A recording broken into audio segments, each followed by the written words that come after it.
بسم اللہ الرحمن الرحیم۔ وضو کا بیان۔ اللہ تعالیٰ فرماتا ہے کہ اے ایمان والو، جب تم نماز پڑھنے کا ارادہ کرو اور وضو نہ ہو تو اپنے منہ کو اور کوہنیوں تک ہاتھوں کو دھو لو اور سروں کا مسح کرو اور ٹخنوں تک پاؤں دھو۔ مناسب معلوم ہوتا ہے کہ اب وضو کی فضیلت میں چند حدیث سے آپ کو بتائی جائے۔ امام بخاری اور امام مسلم نے حضرت ابو ہریرہ رضی اللہ تعالیٰ عنہ سے راوی حضور اقدس صلی اللہ تعالیٰ علیہ وسلم ارشاد فرماتے ہیں کہ قیامت کے دن میری امت اس حال میں بلائی جائے گی کہ اس کے منہ، اس کے ہاتھ اور اس کے پیر وضو کی وجہ سے چمکتے ہوں گے، تو جس سے ہو سکے چمک زیادہ کرے۔ صحیح مسلم میں حضرت ابو ہریرہ رضی اللہ تعالیٰ عنہ سے مروی ہے کہ حضور سید عالم صلی اللہ تعالیٰ علیہ وسلم نے صحابہ سے ارشاد فرمایا کہ کیا میں تمہیں ایسی چیز نہ بتا دوں کہ جس کے سبب اللہ تعالیٰ خطائیں معاف کر دے اور درجے بلند کرے؟ صحابہ نے عرض کیا یا رسول اللہ، آپ ارشاد فرمائیے۔ حضور نے فرمایا جس وقت وضو ناگوار ہوتا ہے اس وقت اچھی طرح پورا وضو کرنا اور مسجدوں کی طرف زیادہ جانا اور ایک نماز کے بعد دوسری نماز کا انتظار کرنا، اس کا ثواب ایسا ہے جیسا کافروں کی سرحد پر اسلامی شہروں کی حمایت کے لیے گھوڑوں کو باندھ دینا۔ امام مالک و نسائی عبداللہ سنابیہی رضی اللہ تعالیٰ عنہ سے راوی حضور صلی اللہ تعالیٰ علیہ وسلم ارشاد فرماتے ہیں کہ مسلمان بندہ جب وضو کرتا ہے تو کلی کرنے سے اس کے منہ کے گناہ گر جاتے ہیں، اور جب ناک میں پانی ڈال کر ناک صاف کیا تو ناک کے گناہ نکل گئے، اور جب منہ دھویا تو اس کے چہرے کے گناہ نکل گئے، یہاں تک کہ پلکوں کے نکل گئے، اور جب ہاتھ دھوئے تو ہاتھ کے گناہ نکل گئے، یہاں تک کہ ہاتھوں کے ناخنوں سے نکل گئے، اور جب سر کا مسح کیا تو سر کے گناہ نکل گئے، یہاں تک کہ کانوں سے نکل گئے، اور جب پاؤں دھوئے تو پاؤں کی خطائیں نکل گئی، یہاں تک کہ اس کے ناخنوں کی خطائیں نکل گئی۔ پھر اس کا مسجد میں جانا اور نماز، اس پر زیادہ ثواب ہے۔ بجاز نے حسن اسناد کے ساتھ روایت کی ہے کہ حضرت عثمان غنی رضی اللہ تعالی عنہ نے اپنے غلام حمران سے وضو کے لیے پانی مانگا اور سردی کی رات میں باہر جانا چاہتے تھے۔ حمران کہتے ہیں کہ میں پانی لایا، انہوں نے منہ ہاتھ دھوئے تو میں نے کہا اللہ آپ کو کفایت کرے، رات تو بہت ٹھنڈی ہے۔ اس پر انہوں نے فرمایا کہ میں نے رسول اللہ صلی اللہ تعالی علیہ وسلم سے سنا ہے کہ جو بندہ اچھی طرح پورا وضو کرتا ہے اللہ تعالیٰ اس کے اگلے پچھلے گناہ بخش دیتا ہے۔ طبرانی نے اوسط میں حضرت امیر المومنین مولا علی رضی اللہ تعالی عنہ سے روایت کی ہے کہ رسول اللہ صلی اللہ تعالی علیہ وسلم نے ارشاد فرمایا کہ جو شخص سردی میں کامل وضو کرے اس کے لیے دگنا ثواب ہے۔ امام احمد ابن حنبل نے حضرت انس رضی اللہ تعالی عنہ سے روایت کی ہے کہ حضور صلی اللہ تعالی علیہ وسلم نے ارشاد فرمایا کہ جو ایک ایک بار وضو کرے تو یہ ضروری بات ہے، اور جو دو دو بار کرے تو اس کو دگنا ثواب ہے، اور جو تین تین بار دھوئے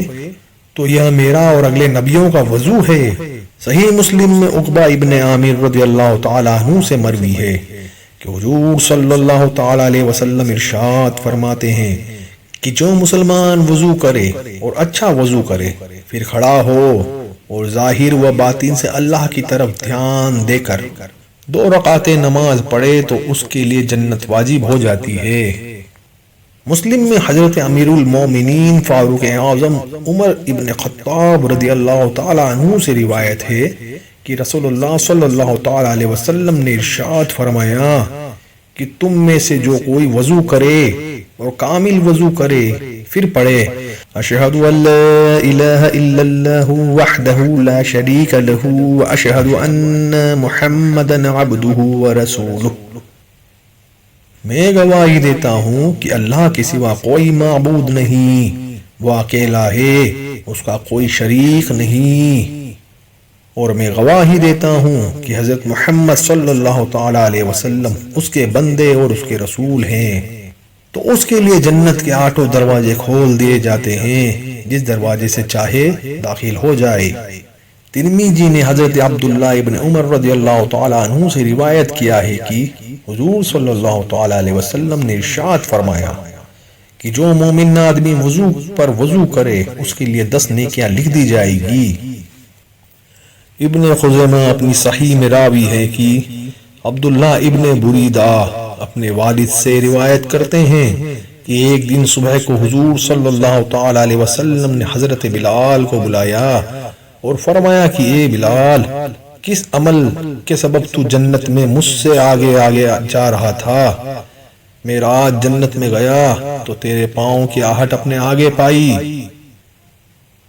بلال رضی اللہ تعالی عنہ نے عرض کی، یا رسول اللہ، جب میں اذان کہتا ہوں تو 2 رکعت نماز پڑھ لیا کرتا ہوں، اور میرا جب کبھی وضو ٹوٹتا ہے وضو کر لیا کرتا ہوں۔ حضور صلی اللہ تعالی علیہ وسلم نے فرمایا، اے بلال، اسی وجہ سے۔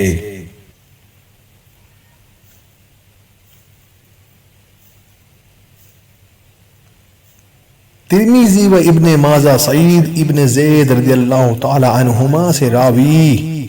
رسول اللہ صلی اللہ تعالی علیہ وسلم نے فرمایا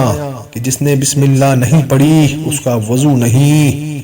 یعنی پورا وضو نہیں۔ اس کے معنی یہ ہے جو دوسری حدیث میں ارشاد فرمایا۔ دارقطنی اور بہقی میں عبداللہ ابن مسعود رضی اللہ تعالی عنہ سے راوی ہے کہ حضور صلی اللہ تعالی علیہ وسلم نے ارشاد فرمایا، جس نے بسم اللہ کہہ کر وضو کیا اس کا سر سے پاؤں تک سارا بدن پاک ہو گیا، اور جس نے بغیر بسم اللہ وضو کیا اس کا اتنا ہی بدن پاک ہوگا جتنے پر پانی گزرا۔ امام بخاری اور مسلم حضرت ابو ہریرہ رضی اللہ تعالی عنہ سے روایت کرتے ہیں کہ رسول اللہ صلی اللہ تعالی علیہ وسلم ارشاد فرماتے ہیں کہ جب کوئی سو کر اٹھے تو وضو کرے اور 3 بار ناک صاف کرے، کیونکہ شیطان اس کے نتنوں پر رات گزارتا ہے۔ طبرانی باسناد حسن حضرت علی رضی اللہ تعالی عنہ سے راوی، حضور صلی اللہ تعالی علیہ وسلم نے ارشاد فرمایا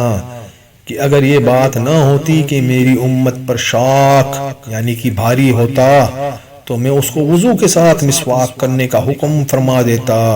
یعنی فرض کر دیتا، اور کچھ روایتوں میں فرض کا لفظ بھی آیا ہے۔ اسی طبرانی کی ایک روایت میں ہے کہ سید عالم صلی اللہ تعالی علیہ وسلم اس وقت تک کسی نماز کے لیے تشریف نہ لے جاتے جب تک کہ مسواک نہ کر لیتے۔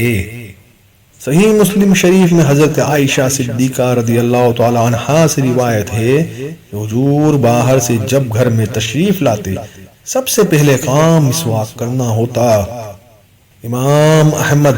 حضرت ابن عمر رضی اللہ تعالی عنہما سے روایت کرتے ہیں کہ حضور صلی اللہ تعالی علیہ وسلم نے فرمایا کہ مسواک کا انتظام رکھو کہ وہ سبب ہے منہ کی صفائی اور رب تبارک و تعالی کی رضا کا۔ ابو نعیم حضرت جابر رضی اللہ تعالی عنہ سے راوی ہیں کہ حضور صلی اللہ تعالی علیہ وسلم نے ارشاد فرمایا کہ 2 رکعتیں جو مسواک کر کے پڑھی جائے بے مسواک کی 70 رکعتوں سے افضل ہے۔ ایک اور روایت میں ہے کہ جو نماز مسواک کر کے پڑھی جائے وہ اس نماز سے 70 حصے افضل ہے جو بنا مسواک کے پڑھی جائے۔ مشکات شریف میں حضرت عائشہ صدیقہ رضی اللہ تعالی عنہا سے روایت ہے کہ 10 چیزیں فطرت سے ہے، یعنی ان کا حکم ہر شریعت میں تھا۔ پہلا مونچھیں کترنا، دوسرا داڑھی بڑھانا، تیسرا مسواک کرنا، چوتھا ناک میں پانی ڈالنا، پانچواں ناخن تراشنا، چھٹا انگلیوں کو دھونا، ساتواں بغل کے بال دور کرنا، آٹھواں ناف کے نیچے کے بال منڈنا، نواں استنجا کرنا، نجاست نکلنے کی جگہ کو پاک کرنا،